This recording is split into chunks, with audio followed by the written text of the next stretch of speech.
भौतिक अवस्थाएं होती है, लेकिन कभी कभी क्वेश्चन में आता है पदार्थ की मुख्य कितनी भौतिक अवस्थाएं होती है। मुख्य रूप से जब पूछा जाता है तो हम लोग 3 ही बोलते हैं। कभी कभी ऑब्जेक्टिव टाइप के क्वेश्चन में पूछेगा पदार्थ की मुख्य भौतिक अवस्थाएं कितनी होती हैं, तो बोलेंगे 3।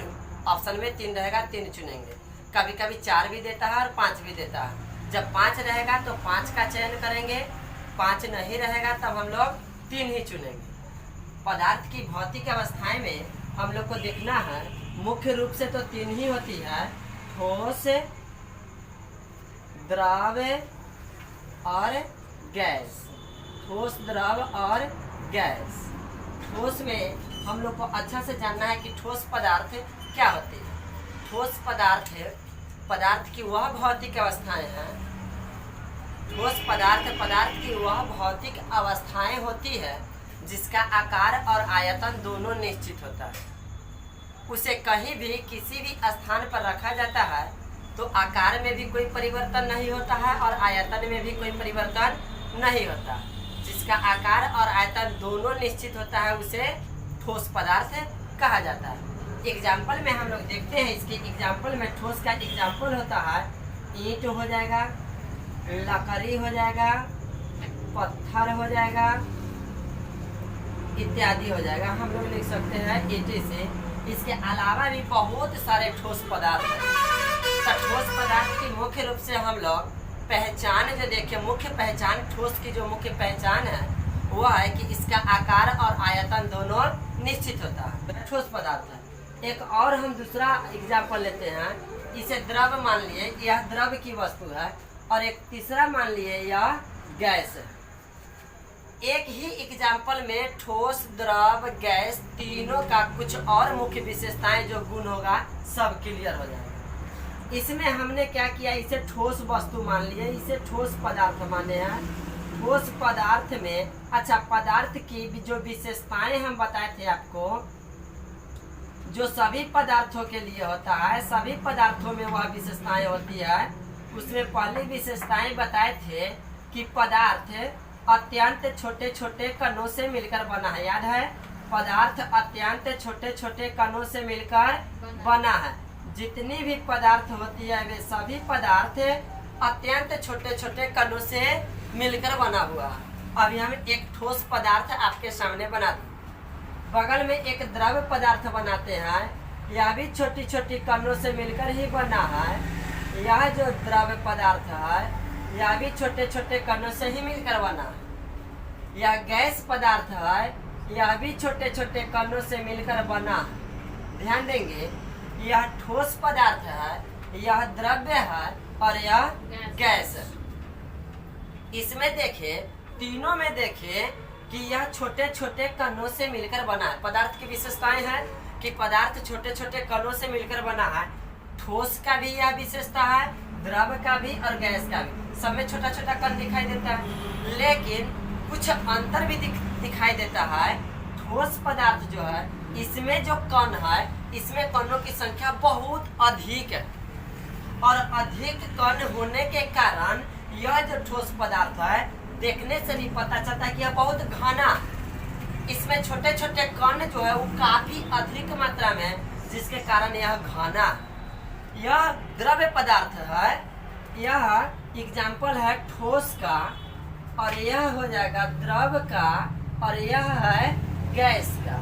तो देख रहे हैं कि छोटे छोटे कणों से मिलकर तो तीनों पदार्थ बना है, लेकिन इसमें जो कण है, इसमें कणों की संख्या जो है ठोस की अपेक्षा कम है। इसमें कम कण है। इसमें कण का जो घनापन है, कण की जो उपस्थिति है ठोस की अपेक्षा कम है। और जब गैस में हम लोग गए तो गैस में देखें कि गैस का जो कण है द्रव से भी कम है। इसमें घनापन कम है कि ज्यादा है? इसका घनापन बहुत ही कम है। द्रव गैस की अपेक्षा द्रव में आते हैं तो द्रव का जो घनापन है यह गैस की अपेक्षा अधिक है। और जब ठोस को देखते हैं तो ठोस का घनापन द्रव की अपेक्षा अधिक है। तो हम कहेंगे ये तीनों पदार्थ में, ठोस, द्रव, गैस, तीनों जो पदार्थ है पदार्थ की ये तीनों अवस्थाएं हैं जिसमें सबसे ज्यादा घना कौन दिखाई दे रहा है? ठोस। ठोस का घनत्व सर्वाधिक होता है। एक विशेषताएं और ठोस के बारे में आया। यह ठोस का एक गुण हुआ कि ठोस पदार्थ का जो घनत्व होता है वह द्रव और गैस दोनों के घनत्व से अधिक होता है। अब पूछेंगे बउआ कि पदार्थ की भौतिक अवस्थाएं में किन अवस्थाओं का घनत्व सबसे कम होता है? गैस का।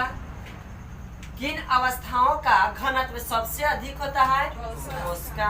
अब हम कहेंगे कि द्रव का घनत्व ठोस की तुलना में क्या होता है? कम होता है। द्रव का घनत्व गैस की तुलना में क्या होता है? ज्यादा होता है। ठोस का घनत्व द्रव और गैस दोनों की तुलना में अधिक होता है।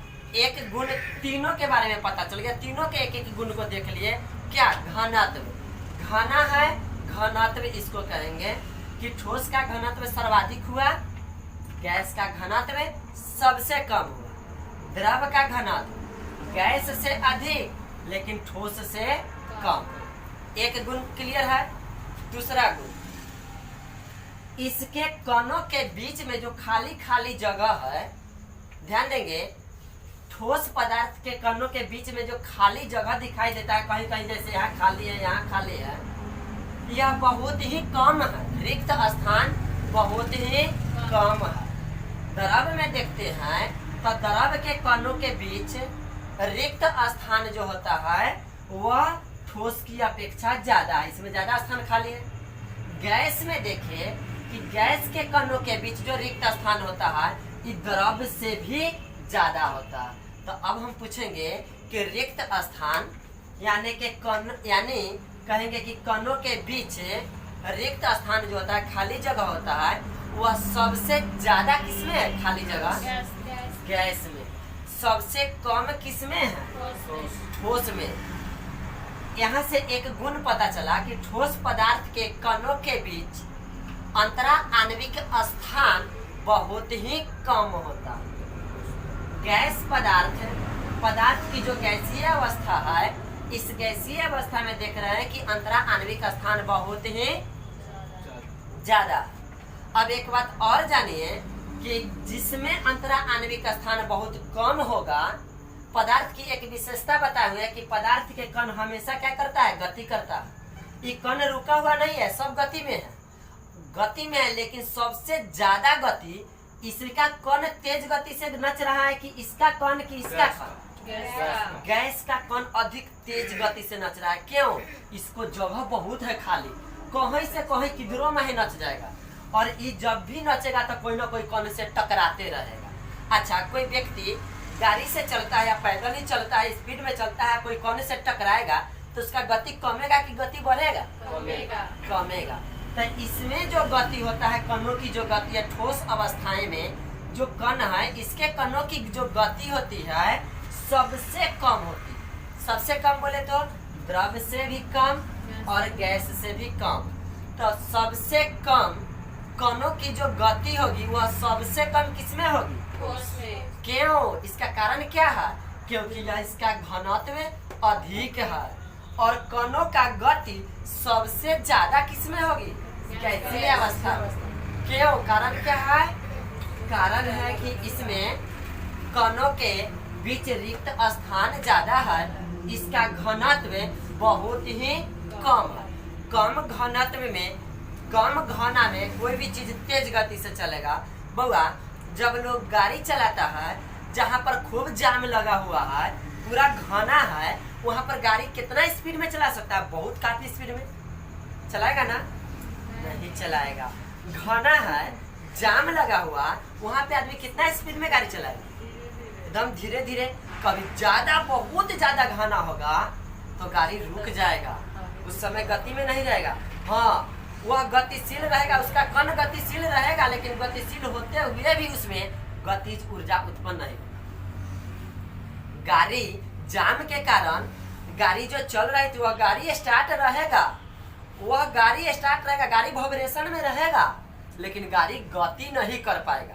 गति नहीं करेगा, गति तो उसमें गतिज ऊर्जा होगा नहीं, गतिज ऊर्जा कब होगी? जब कोई व्यक्ति हो या वस्तु हो या पिंड हो, जब वह गति में रहेगी तो उसमें गतिज ऊर्जा हो, यदि गति में नहीं रहेगी तो गतिज ऊर्जा नहीं हो। यहाँ पर देख रहे हैं अच्छा, गाड़ी चालक जब गाड़ी चलाता है, उसे पूरा फाका रोड मिले, सड़क पे एक गाड़ी कहीं इक्का दुक्का गाड़ी होगा तो उससे उसको कोई फर्क नहीं पड़ेगा, वह गाड़ी बहुत तेज गति में चलाएगा। तो गाड़ी तेज गति में चलेगा। यहाँ पर अवस्थाएं जो है गैस में, इसका कण जो है बहुत तेज गति में घूमेगा और ठोस का कण बहुत स्लो गति में घूमेगा। यह गति में है, कण गतिशील है, लेकिन इसके कणों में जो गतिज ऊर्जा उत्पन्न होती है वह बहुत ही कम होती है। गतिज ऊर्जा किसमें सबसे कम होगी? और गतिज ऊर्जा किसमें सबसे ज्यादा होगी? गैस में। द्रव की गतिज ऊर्जा ठोस से ज्यादा होगा, लेकिन गैस से सबसे ज्यादा गतिज ऊर्जा किसमें होगी? कारण क्या है कि सबसे ज्यादा तेज गति से गतिशील किसका कण होगा? गैस का। गैस का कण अधिक गतिशील होना, इसका कारण क्या है कि इसमें रिक्त स्थान काफी ज्यादा है। जहाँ रिक्त स्थान ज्यादा है, इसका घनत्व जो है, घनापन बहुत ही कम है, खाली जगह है, इसलिए इसका कण तेज गति से गति करेगा। तो गतिज ऊर्जा पूछा जाए कि पदार्थ की जो 3 अवस्थाएं हैं, भौतिक अवस्थाएं, ठोस, द्रव और गैस, गतिज ऊर्जा किसमें अधिक होगी? गैसीय अवस्था में। गतिज ऊर्जा किसमें कम होगी? पदार्थ की ठोस अवस्था। जो ठोस अवस्था है, इसकी गतिज ऊर्जा सबसे अधिक हो, ठोस पदार्थ की गतिज ऊर्जा सबसे कम हो, क्योंकि इसमें गति ज्यादा स्पीड में नहीं ना करेगा। हो सकता है कि बिल्कुल शून्य भी हो जाएगा। हम लोग कह सकते हैं कि ठोस पदार्थ की गतिज ऊर्जा शून्य होती है और गैस पदार्थ की जो गैसीय अवस्था है, इसकी गतिज ऊर्जा सर्वाधिक होती है। एक बात और जानेंगे बउआ, जब यह ज्यादा घना है, इसके कण काफी नजदीक है, तो ऐसी स्थिति में पदार्थ की जो हम विशेषताएं बताए थे कि पदार्थ की 4 विशेषताएं बताए थे, मुख्य रूप से 4। पहला विशेषता, पदार्थ छोटे छोटे कणों से मिलकर बना है, याद करिए पिछले क्लास में बताए थे। दूसरी विशेषताएं कि पदार्थ के जो कण है वो हमेशा गतिशील रहता है। तीसरी विशेषताएं बताए थे कि पदार्थ के कणों के बीच रिक्त स्थान होता है। और चौथी विशेषताएं बताए थे, चौथी विशेषताएं क्या बताए थे कि पदार्थ के कण एक दूसरे को अपनी तरफ आकर्षित करता है। अब वही आकर्षित जो करता है, उस आकर्षण से एक कंसेप्ट और हम लोग सीखेंगे, यहाँ पे जानेंगे कि ठोस पदार्थ के कण काफी नजदीक में होता है, जिसके कारण ये आकर्षण बल, इसमें जो आकर्षण बल होता है, खींचने की जो बल होती है, आकर्षित करने के लिए जो बल लगता है, वह बल बहुत ही अधिक लगता है। पदार्थ की ठोस अवस्था जो होती है, इस ठोस अवस्थाओं में जो कण होता है, इस कणों के बीच जो लगने वाला बल होता है, आकर्षण बल, वह बहुत अधिक होता है। कारण क्या है कि सभी कण एक दूसरे के काफी नजदीक में है। बउआ, जब कोई भी पिंड नजदीक में रहेगा एक दूसरे के, तो यह भी बल लगाएगा, वह भी बल लगाएगा, दोनों एक दूसरे को आसानी से खींचेगा और खींचने के बाद दोनों तुरंत से चिपक जाएगा, तुरंत चिपकेगा। कारण क्या है कि दोनों के बीच आकर्षण बल अधिक लग गया। लेकिन वही दो कण एक काफी दूरी में और दूसरा काफी दूरी में रखा हुआ है, तो आकर्षित यह भी कर रहा है, आकर्षित इधर से भी कर रहा है।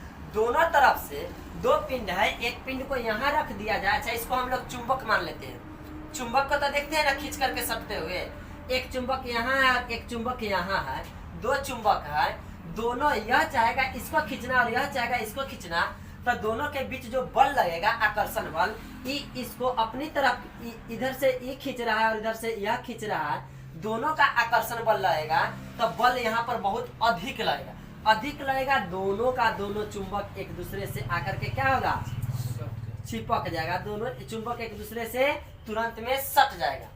लेकिन यही दोनों चुंबक को, एक को यहाँ रख दिया जाए और एक को यहाँ रख दिया जाए, दो जगह चुंबक है, यह भी आकर्षित कर रहा है और यह भी आकर्षित कर रहा है, और दोनों के बीच जो आकर्षण बल लगता है, यह बल बहुत ही कम लगेगा, तो न इसको खींच पाएगा न इसको खींच पाए।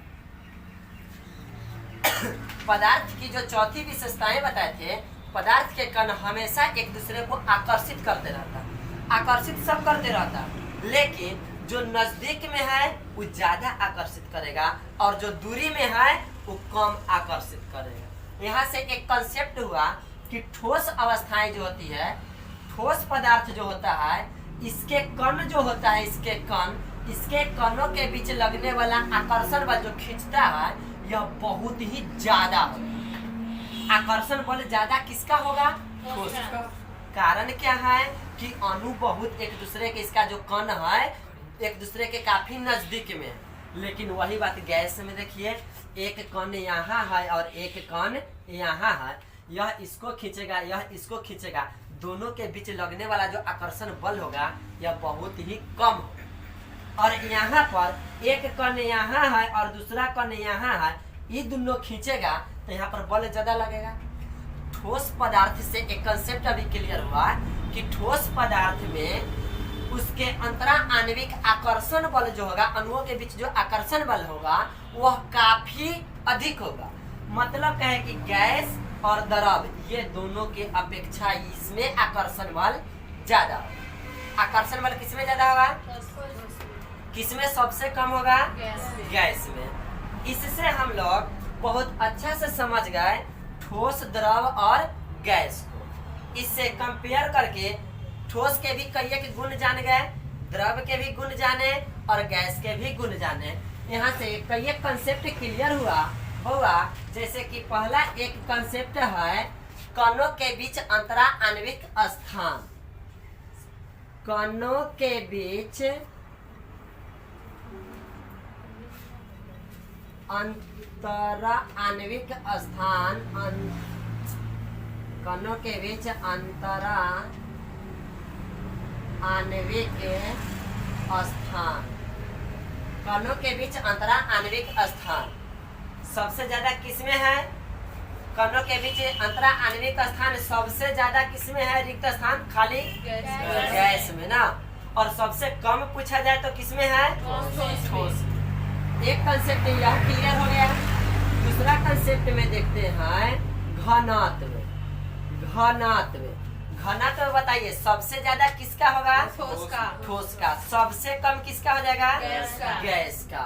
अब 3 नंबर में हम लोग देखते हैं कणों के बीच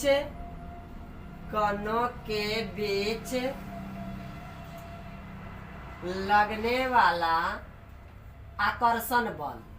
कणों के बीच लगने वाला आकर्षण बल। ये जितने भी कण हैं तीनों अवस्थाओं में, सभी कण एक दूसरे को आकर्षित करता है तो आकर्षण बल लगता है। अब कणों के बीच लगने वाला आकर्षण बल सबसे ज्यादा किसमें होगा? ठोस में। सबसे कम किसमें होगा? गैस में। चौथा कंसेप्ट हम लोग देख रहे हैं गतिज ऊर्जा।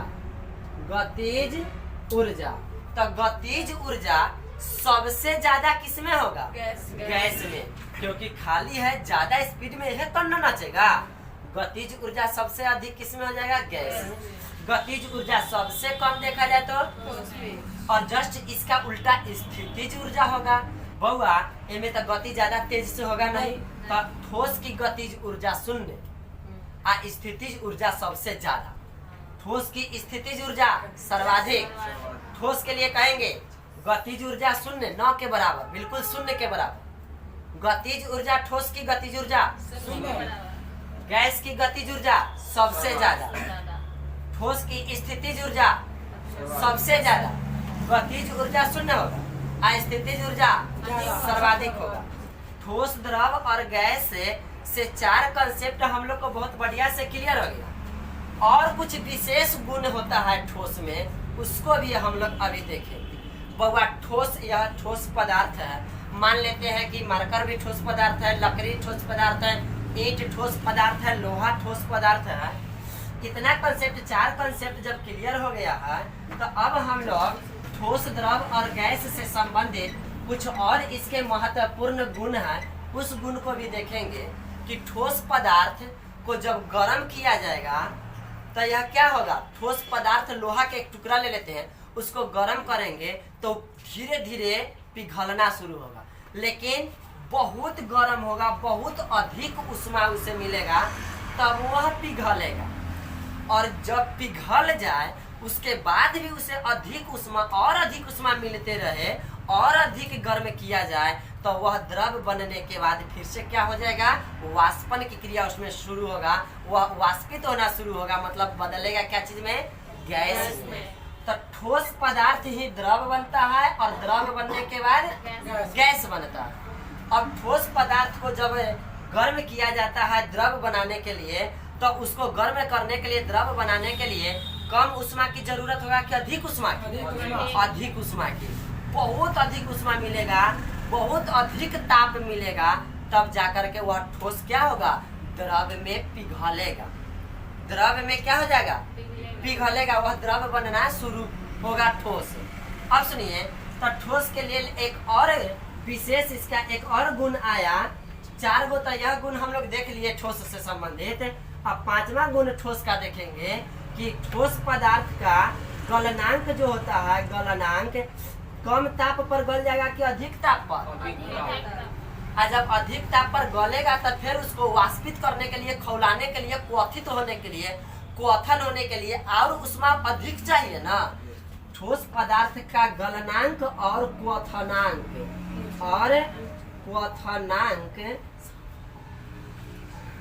ठोस पदार्थ का गलनांक और क्वथनांक उच्च होता है। एक छड़, लोहे की छड़ ले लेते हैं, यह लोहे की छड़ है, इसे जब हम गर्म करना शुरू करेंगे, कहीं लौ आग की ज्वाला है उसमें इसको आगे से ऐसे लगा दिए, यह गर्म हो रहा है बुआ, यह गर्म होगा तो यहाँ से गर्म होना शुरू होगा, यहाँ से तो यहाँ तक भी लोहा गर्म हो जाएगा।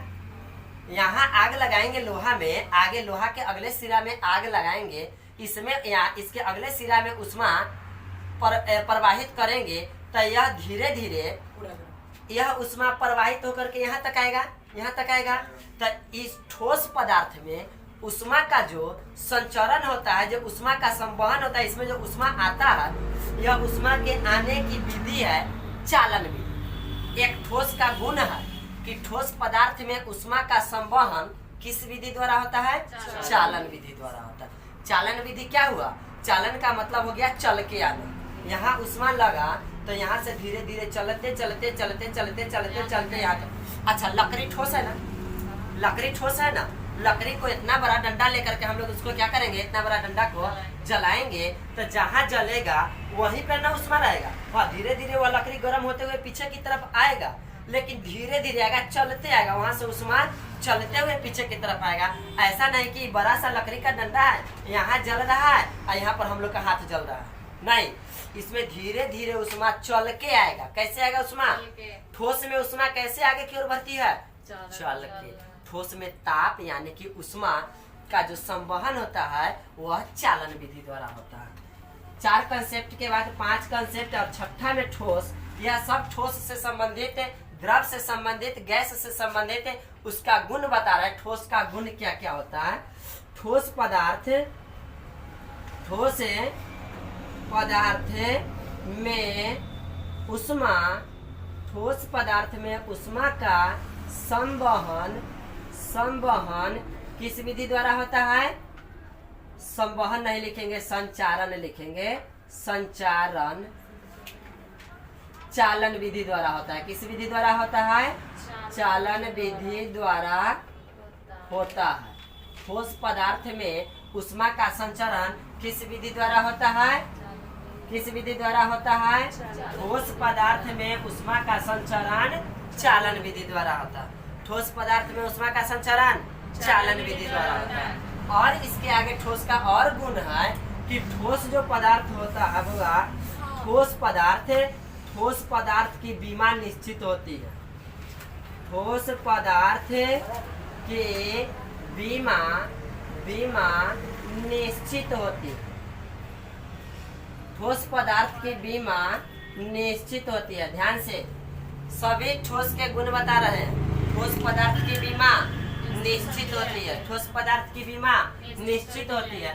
ठोस पदार्थ में उष्मा का संचरण चालन विधि द्वारा होता है। एक कंसेप्ट और है ठोस पदार्थ के लिए, बहुत अच्छी बातें हैं, अच्छा कंसेप्ट है कि जो ठोस पदार्थ होता है, ध्यान देंगे, ठोस पदार्थ जो होता है, ठोस पदार्थ है, इसमें जब हम लोग देखते हैं बउआ, एक बात बताए कि ठोस में अधिक उष्मा यदि प्रवाहित किया जाए तो धीरे धीरे ये क्या होगा, पिघलेगा, पिघलेगा कि नहीं पिघलेगा, पिघलेगा। और जब पिघलेगा, मान लेते हैं कि यह एक ठोस है, पदार्थ है, इसे कोई बीकर में, बर्तन में रख करके इसमें उष्मा प्रवाहित, अब उष्मा प्रवाहित करेंगे तो इसको कोई बड़ा सा बर्तन में रख दिए थे तो पूरा पिघल के पूरे बर्तन के आकार में फैल जाएगा क्या? नहीं, ये पिघल के थोड़ा दूर में ही रह जाएगा, पिघलेगा लेकिन इसका जो फैलाव होगा, फैलाव वह बहुत ही कम दूरी तक होगा। ऐसा नहीं कि अंडा का ऑमलेट बना रहे हैं, वो बनाने वाला जो होता है ना, ऑमलेट के रखे उसको फोड़ करके और पूरा में फैल गया, फैल जाता है कि नहीं पूरा बर्तन भर। वही बर्तन मान लेते हैं कि ऑमलेट बनाने वाला जो बर्तन होता है, उस बर्तन में इसको रख करके इसको पिघलाएंगे तो ये पिघलेगा तो पूरा बर्तन भर छितरा जाएगा क्या? नहीं। इसका जो फैलाव होगा, ठोस पदार्थ को बहुत गर्म करेंगे, अधिक ताप देंगे तो इसका जो फैलाव होगा, फैलेगा लेकिन बहुत ही कम जगह तक फैलेगा, ज्यादा जगह तक नहीं फैलेगा। अब एक कंसेप्ट यह जाने कि ठोस पदार्थ का प्रसार बहुत ही कम होता है। ठोस पदार्थ का प्रसार मतलब होता है फैलना, ठोस पदार्थ का प्रसार बहुत ही कम होता है। एक कंसेप्ट और बड़ा, ठोस पदार्थ है, कोई भी पदार्थ को यदि बहुत कम ताप पर रख दिया जाए, ताप कहते हैं, उसका टेम्परेचर बहुत कम कर दिया जाए, एकदम नीचे ले आया जाए, माइनस में ले आ जाए, मतलब उससे ठंडा में रख दिया जाएगा, तो कोई भी वस्तु को ठंडा में रख देने से उसे पदार्थ का, उस वस्तु की जो आकृति होगी वह थोड़ा सा लगेगा कि हल्का सा चिपक गया है, हल्का सा क्या हो गया है, सिकुड़ गया, सिकुड़। अच्छा, ठंडा में रखने का एक एग्जाम्पल, उदाहरण आप लोग को बताते हैं। एक मछली जब पकड़ाता है, जब वह मर जाता है तो उसे ऐसे ही यदि छोड़ दिया जाए तो उसका शारीरिक ढांचा फैलेगा, थोड़ा सा गलेगा, लेकिन वही मछली को बर्फ के टुकड़े के बीच रख दिया जाता है तो उसका प्रसार होता है क्या? नहीं, उसका संकुचन होता है, उसका शरीर एकदम सिकुड़ जाता है, बर्फ से ठंडा में सिकुड़ करके, ठंडे होने के कारण सिकुड़ के थोड़ा सा एकदम टाइट हो जाता है। देखने के बाद, छूने के बाद क्या लगता है? टाइट मछली, एकदम ताजा मछली, अभी पकड़ा करके एवे किया है और यह मर गया है, लेकिन अभी छूने से पता चलता है कि टाइट है, गला हुआ नहीं है। तो टाइट जो रहता है बर्फ में, उसे इसीलिए रखा जाता है होगा कि वह देखने से कड़ा रहे, टाइट रहे। तो यहाँ से क्या हम बताना चाहते हैं कि कोई ठोस पदार्थ को कितना भी कम ताप करके रखा जाए, कितना भी अधिक ठंडा में रखा जाए तो इसका संकुचन होगा, लेकिन जो संकुचन होगा वह बहुत ही कम होगा। अच्छा, आपको क्या किया जाए बुआ, खुश हो, तुम्हारा शरीर अभी बहुत बढ़िया है, हेल्दी है, थोड़ा सा मोटा है और बढ़िया है, देखने में भी अच्छा लगता है। अब तुम्हें क्या किया जाए, मतलब जो 0 डिग्री टेम्परेचर होता है उससे भी कम, माइनस में 10 डिग्री पर ले जाया जाए, माइनस में 20 डिग्री टेम्परेचर पर ले जाकर के रख दिया जाए। बउआ 0 डिग्री पर आकर के पानी भी जो होता है ना, वो अभी जम के बर्फ हो जाता है। उससे भी कम टेम्परेचर पर तुम्हें यदि रख दिया जाए, माइनस में ले जाकर के, तो चारों तरफ से क्या होगा, बर्फ जम जाएगा और बीच में तू उसके बीच में चिपक जाएगी, थोड़ा सा शरीर क्या होगा, सिकुड़ जाएगा। अच्छा, वो तो बहुत ही ज्यादा ठंड में रखे तब, ऐसे भी ठंड के मौसम में जब ठंड गिरता है तो शरीर देखता है, सब आदमी जैसे ज्यादा ठंड लगता है तो शरीर को क्या करता है, ऐसे सिकुड़ के ऐसे कहले रहता है, किकुरल रहता है ना, शरीर को एकदम सिकुड़ा करके रख ले रहता है ठंड में। तो ऐसा क्या बताना चाह रहे हैं बउआ, क्या बताना चाह रहे हैं कि ठोस पदार्थ को हम लोग क्या करेंगे, जब बहुत अधिक ठंड में रखेंगे तो इसमें संकुचन होगा, मतलब यह सिकुड़ेगा, लेकिन इसका जो संकुचन होगा, सिकुड़ने की जो क्रिया होगी वह बहुत ही कम होगी। यह सिकुड़ेगा, लेकिन कितना सिकुड़ेगा, थोड़ा सा। अब ऐसा तो ना है कि तू इतना मोटा ताजा है और जब बर्फ में रख दिया जाए तो इतना पतला हो जाए, इतना तो नहीं सिकुड़ेगा ना, इतना भी ज्यादा नहीं सिकुड़ पाएगा ना कोई, वो इतना सिकुड़ के ऐसा हो जाएगी, इतना मोटा हो जाएगी, अभी इतना मोटा है शरीर और बर्फ में रख दिया जाए, बहुत अधिक ठंड में रख दिया जाए तो सिकुड़ के इतना हो जाएगा, इस अंगुली के इतना मोटा हो जाएगा क्या? नहीं ना, सिकुड़ेगा थोड़ा सा, सिकुड़ेगा लेकिन थोड़ा सा। तो ठोस पदार्थ का प्रसार बहुत ही कम होता है। उसी तरह से कहेंगे कि ठोस पदार्थ का संकुचन, क्या कहेंगे? ठोस पदार्थ का संकुचन बहुत ही कम होता है। अच्छा, संकुचन कब होगा? जब ठोस पदार्थ को बहुत कम तापमान में ले जाकर रखेंगे तब संकुचन होगा। अच्छा, ठोस पदार्थ का प्रसार कब होगा? जब उसे अधिक ताप में रखेंगे तब। ठोस से संबंधित ठोस के अब कहेंगे कि ठोस पदार्थ क्या है। अब तक इतना ही बात जानता था बुआ कि ठोस जिसका आकार और आयतन निश्चित होता है ठोस कहलाता है। लेकिन ठोस में बहुत गुण बाकी था। अभी हम देखें ठोस पदार्थ के गुण में, जब कहेंगे कि बुआ ठोस पदार्थ के गुण बताओ तो बताना होगा ठोस पदार्थ के कणों के बीच अंतरा आणविक स्थान बहुत ही कम होता है। ठोस पदार्थ का घनत्व बहुत ही ज्यादा होता है। ठोस पदार्थ के कणों के बीच लगने वाला आकर्षण बल बहुत अधिक होता है। ठोस पदार्थ की गतिज ऊर्जा शून्य होती है और स्थितिज ऊर्जा सर्वाधिक होती है। उसके बाद कहेंगे ठोस पदार्थ का गलनांक और क्वथनांक उच्च होता है। ठोस पदार्थ में ऊष्मा का जो संचरण होता है चालन विधि द्वारा होती है। ठोस पदार्थ की बीमा निश्चित होती है। ठोस पदार्थ को गर्म करने पर या ठंडा करने पर उसका प्रसार या संकुचन बहुत ही कम होता है। इतना बात क्या देखे? ठोस पदार्थ का गुण। अब इसी तरह से हम लोग द्रव पदार्थ के बारे में जान लेंगे। बस यही से हो जाएगा। ठोस कंसेप्ट यदि अच्छा से क्लियर हो गया तब द्रव का गुण भी हम लोग यहीं से देख लेंगे। द्रव के बारे में बताएंगे। पहले द्रव की परिभाषा बताएंगे कि द्रव किसे कहते हैं। तब पदार्थ की वह भौतिक अवस्था, द्रव के बारे में बताएंगे। पदार्थ की वह भौतिक अवस्था जिसका आकार अनिश्चित होता है किंतु आयतन निश्चित होता है। द्रव को अलग अलग बर्तन में रखेंगे तो अलग अलग आकार का होगा, और लेकिन अलग अलग आकार का होगा लेकिन आयतन उसका क्या रहेगा? निश्चित रहेगा। 2 लीटर दूध को बाल्टी में रख दिया जाए तो बाल्टी क्या आकार का हो जाएगा? थाली में रखा जाएगा तो थाली क्या आकार का हो जाएगा? उसे जिस प्रकार के बर्तन में रखा जाएगा उसी आकार में ढल जाएगा, लेकिन वह हमेशा कितना रहेगा? 2 लीटर। तो द्रव की परिभाषा में हम लोग देखें कि द्रव पदार्थ का आकार अनिश्चित होता है किंतु आयतन निश्चित होता है। अब द्रव की भी तो कुछ गुण होगा। जैसे ठोस के बहुत सारे कितना 5 4 इधर और 5 इधर 9 ठोस के 9 वो अतिरिक्त गुण जो देखे, उस तरह से द्रव में भी कुछ अतिरिक्त गुण देखना पड़ेगा। अब द्रव के गुण देखेंगे। पहला यही गुण द्रव में भी बोलेंगे।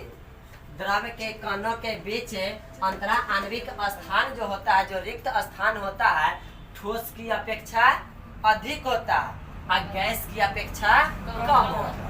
चित्र से क्लियर हुआ था? चित्र के माध्यम से क्लियर हो गया था। दूसरा बात घनत्व बताएंगे। घनत्व ठोस से कम, ठोस में सबसे ज्यादा घनत्व है। द्रव का घनत्व ठोस से कम होता है और गैस से ज्यादा होता है। तो द्रव के लिए घनत्व बताएंगे कि द्रव के घनत्व की प्रकृति बताइए। तो द्रव के लिए घनत्व बोलेंगे कि ठोस से कम किंतु गैस से ज्यादा। द्रव का घनत्व ठोस से कम होता है और गैस से ज्यादा होता है। फिर बताएंगे द्रव के लिए बता रहे हैं कि द्रव के कणों के बीच लगने वाला आकर्षण बल ठोस से कम होता है और गैस से गतिज ऊर्जा। गतिज ऊर्जा भी वही आएगी क्योंकि ठोस में गतिज ऊर्जा शून्य था, लेकिन ठोस की अपेक्षा द्रव में गतिज ऊर्जा ज्यादा होगा, लेकिन गैस की गतिज ऊर्जा से कम होगा। अब उसके बाद और भी गैस में कुछ और महत्वपूर्ण जो द्रव का और महत्वपूर्ण गुण जो है वह देखते हैं। द्रव के लिए क्या कहेंगे कि द्रव का जो क्वथनांक होता है, अब इसको मिटाते हैं। द्रव से संबंधित जो और महत्वपूर्ण गुण देखेंगे, द्रव का गुण, द्रव का गुण देखेंगे। यहाँ से 4 गुण द्रव के लिए देख लिए। अब द्रव का 5वां गुण देखेंगे कि द्रव का जो गलनांक या क्वथनांक जो होगा, जिस पर वह खौलना शुरू करेगा, वह ठोस की अपेक्षा कम होता। द्रव का क्वथनांक ठोस की अपेक्षा कम होता है।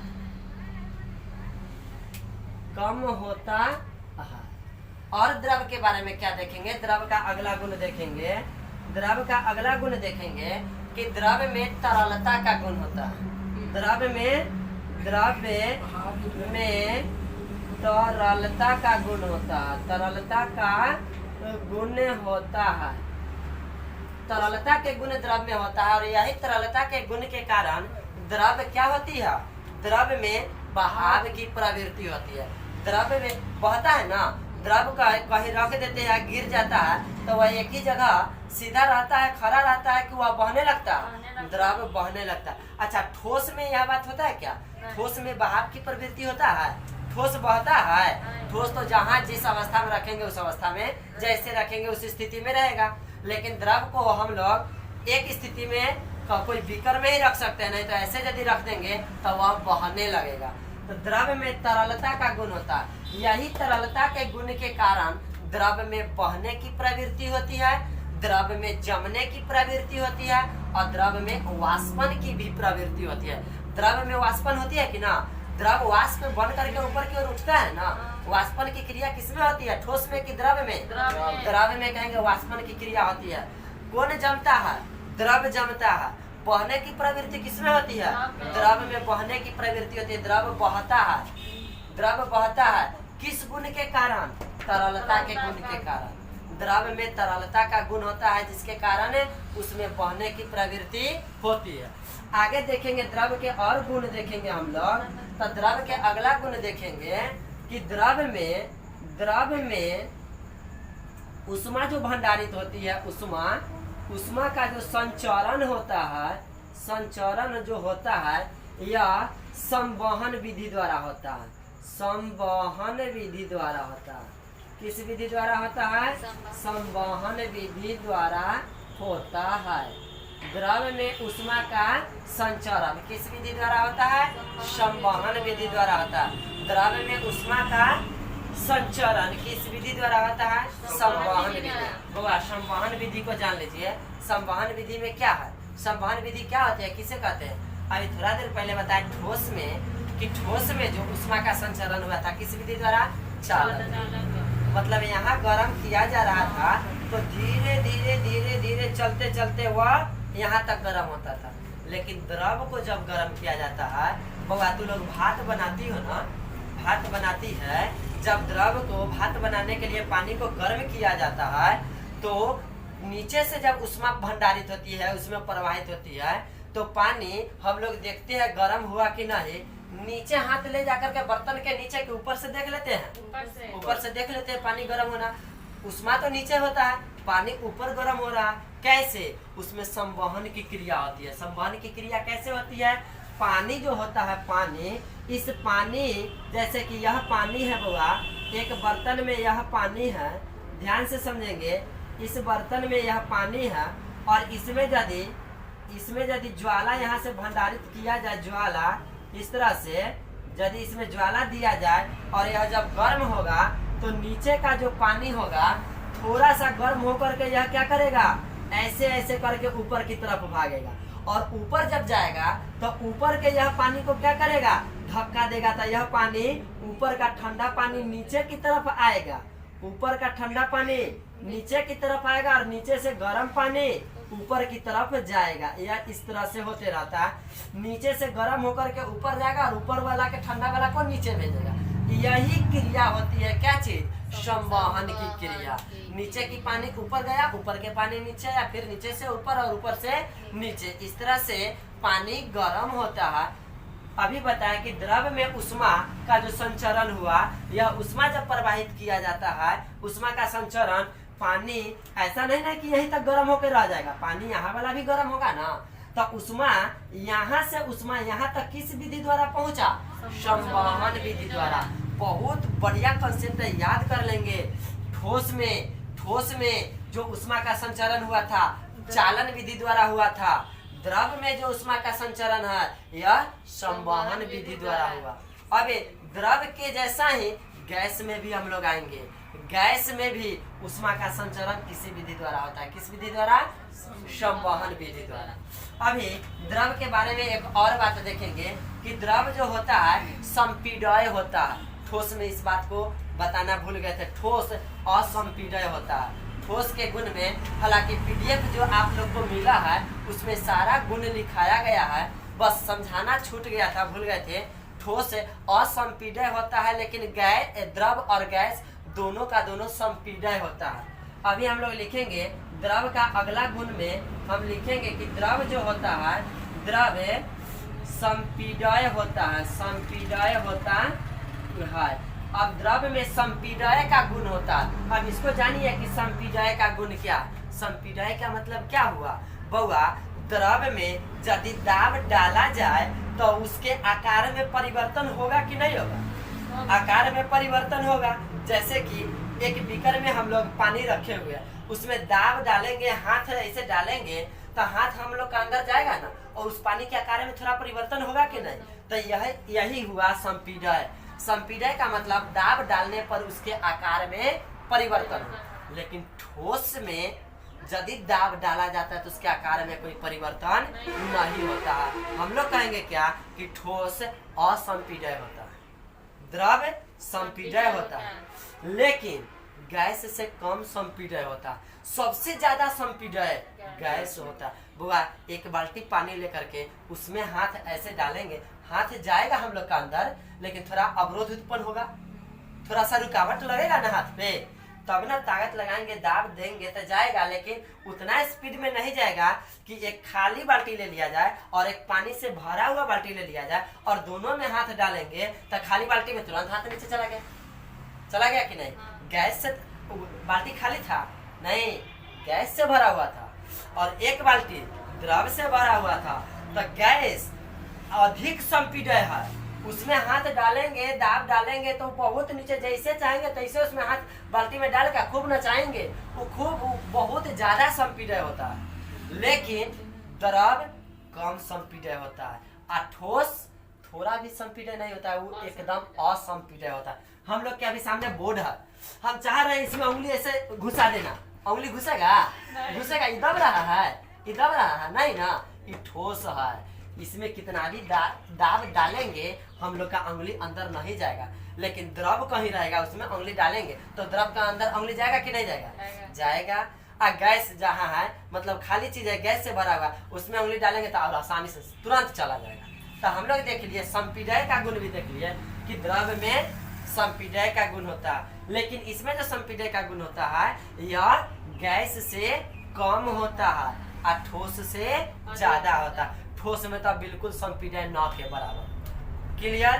तो आज की क्लास में हम लोग देखे ठोस, द्रव और गैस से संबंधित जो भी गुण था उन सभी गुणों को देख लिए। अब बउआ कह रहे हैं कि गैस के गुण कहाँ बता?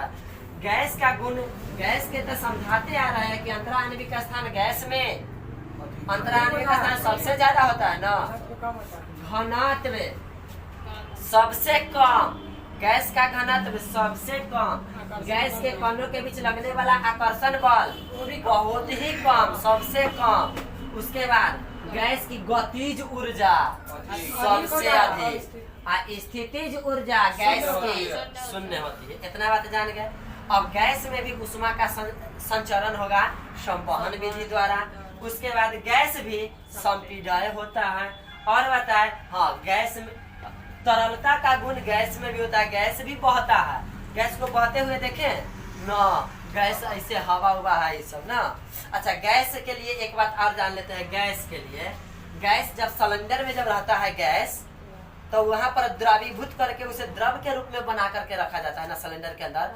और उसमें से कभी कभी रेगुलेटर खराब हो जाता है तो उसमें से खोल करके निकाला जाता है, खोला जाता है, तो उस पाइप से पूरा गैस पानी के तरह बहेगा।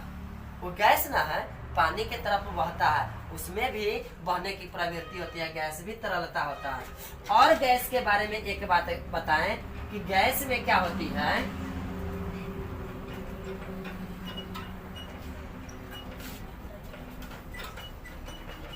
गैस के बारे में एक और बात जान लीजिए कि गैस में विसरण का गुण होता है। द्रव में भी होता है विसरण का गुण और गैस में भी होता है। द्रव और गैस, द्रव और गैस दोनों में विसरण का गुण होता है। द्रव और गैस दोनों में विसरण का गुण होता है। अब विसरण का गुण क्या होता है? विसरण के मतलब क्या समझे? अभी संपीड़य के मतलब बताए ना, चालन के मतलब बताए ना, संवहन के अर्थ बताए ना, उसी तरह से विसरण का गुण होता है। विसरण क्या है? विसरण को समझो कि विसरण क्या है। विसरण के गुण यह गुण होता है कि उसमें कोई चीज यदि मिला दिया जाता है तो वह पूर्ण रूप से उसमें मिल जाता है। अच्छा, द्रव में बाबा एक गिलास पानी ले लो और एक चुटकी उसमें रंग डाल दो, पूरा मिल जाएगा कि नहीं मिल जाएगा? उसके मिलने के लिए उसके पास जगह खाली था ना, रंग गया और उसमें आसानी से मिल गया। तो उसमें विसरण का गुण होता है जिसके कारण उसमें दूसरा कोई भी चीज जाता है तो वह अच्छा से उसमें मिल जाता है, जो मिलने वाला होता है। अब उसी द्रव में, द्रव का एक एग्जाम्पल देख लिए कि विसरण का गुण। गैस में भी विसरण का गुण होता है। हम लोग वायु जो है, हम लोग के वायुमंडल में जो वायु है यह भी तो गैस है। तो क्या इसमें कोई एक ही गैस है? बहुत सारा गैस मिला है ना, ऑक्सीजन है, नाइट्रोजन है, कार्बन डाइऑक्साइड है, अक्रिय गैस है, धूलकण है, बहुत सारा चीज मिला हुआ है ना। तो उसमें विसरण का, जिसमें विसरण का गुण होगा ना वह अपने में किसी को भी मिला लेगा। तो द्रव में भी विसरण का गुण है और गैस में विसरण का गुण है, तो गैस भी अपने आप में किसी को मिला लेता है। द्रव और गैस दोनों में विसरण का गुण होता है। बउआ, आज की क्लास में हम लोग बढ़िया से देखे पदार्थ की मुख्य रूप से जो भौतिक अवस्थाएं होती है तीन, ठोस, द्रव और गैस। यह मुख्य भौतिक अवस्थाएं जो थी उसको बढ़िया से देखे, समझे, सभी के विषय में जान गए। ठोस अवस्था, द्रव अवस्था और गैस अवस्था। इसके अतिरिक्त भी पदार्थ की दो और अवस्थाएं होती है। तीसरी अवस्था गैस है, चौथी अवस्था प्लाज्मा होती है और पांचवी अवस्था बोस आइंस्टीन कंडेंसेंट होता है, जो अगले क्लास में हम लोग कल पढ़ेंगे। पदार्थ की चौथी अवस्था और पदार्थ की पांचवी अवस्था।